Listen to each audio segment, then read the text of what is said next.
Salam sejahtera saudara yang dikasih Tuhan. Pernahkah Anda menerima keramahan? Ya, kita pasti pernah menerimanya.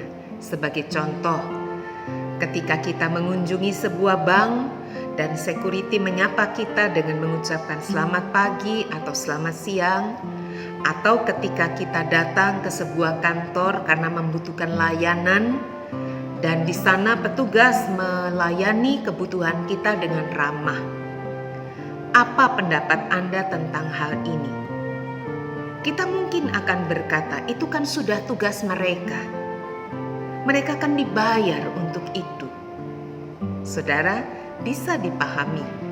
Karena itulah yang kita mengerti di zaman ini.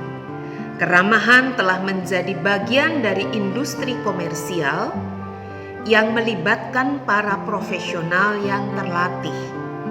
Tapi tahukah saudara, sejumlah peradaban kuno justru menempatkan keramahan sebagai pilar bagi semua moralitas. Menarik bukan?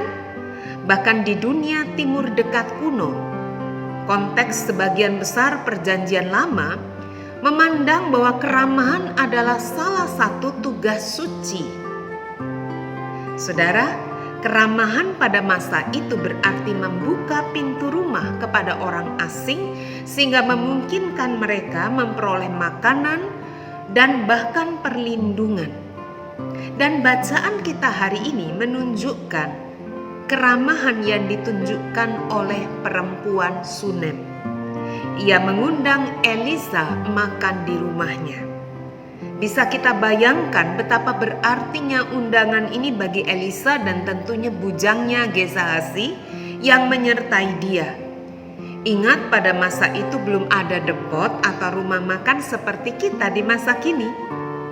Namun tidak cukup hingga di sini.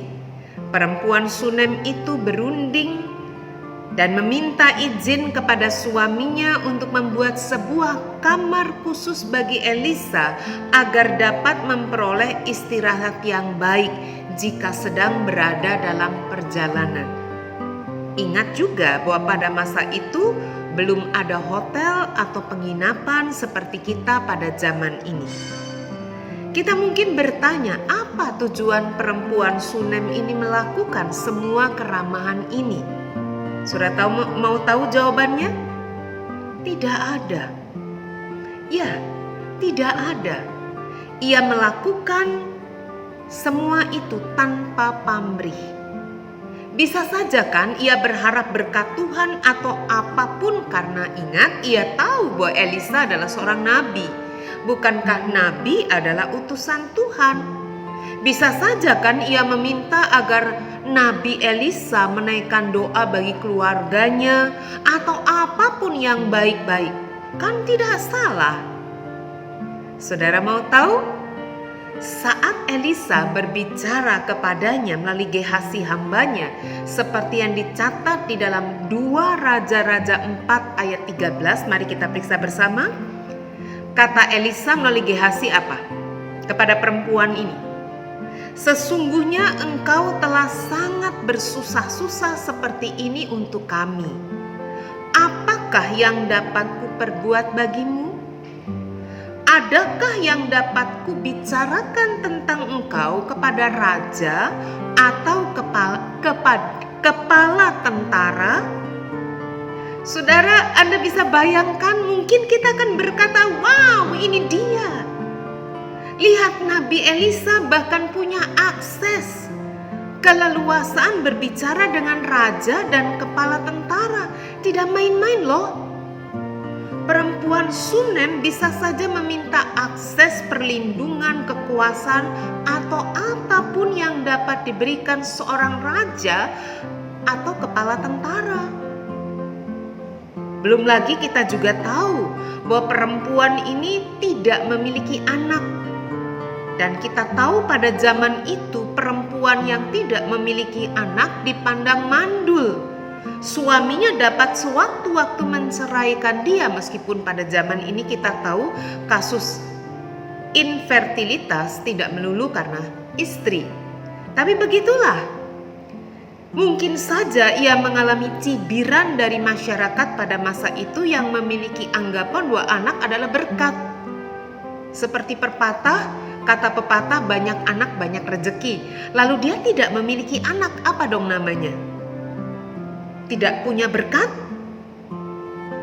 Dihukum Allah atau apapun yang buruk?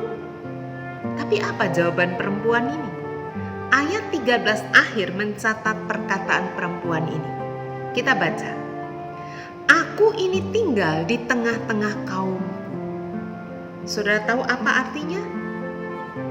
Ia seolah-olah ingin mengatakan, tidak ada yang kuinginkan. Aku sudah bersyukur karena keadaanku hari ini, di mana aku aman berada di tengah-tengah keluarga dan kaumku. Apalagi yang kurang, tidak ada yang kuinginkan. Saudara, apa pendapat Anda tentang perempuan ini?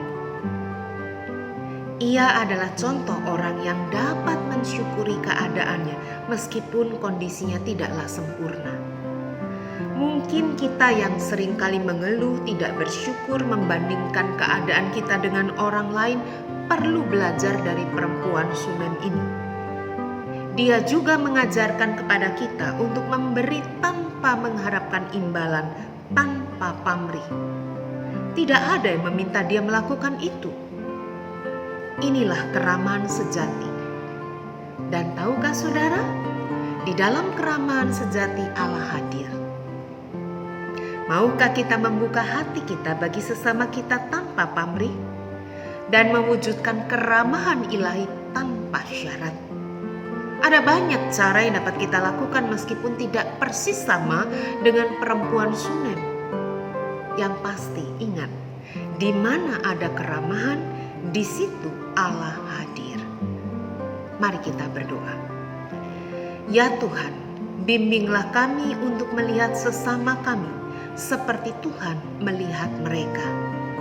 Kami mohon Tuhan, biarlah kami mampu memahami kebutuhan mereka, dan kami boleh menjadi tangan Kristus yang terulur buat mereka. Biarlah hati Tuhan boleh ada dalam diri kami. Terima kasih Tuhan, di dalam nama Tuhan Yesus. Amin. Tuhan memberkati kita semua.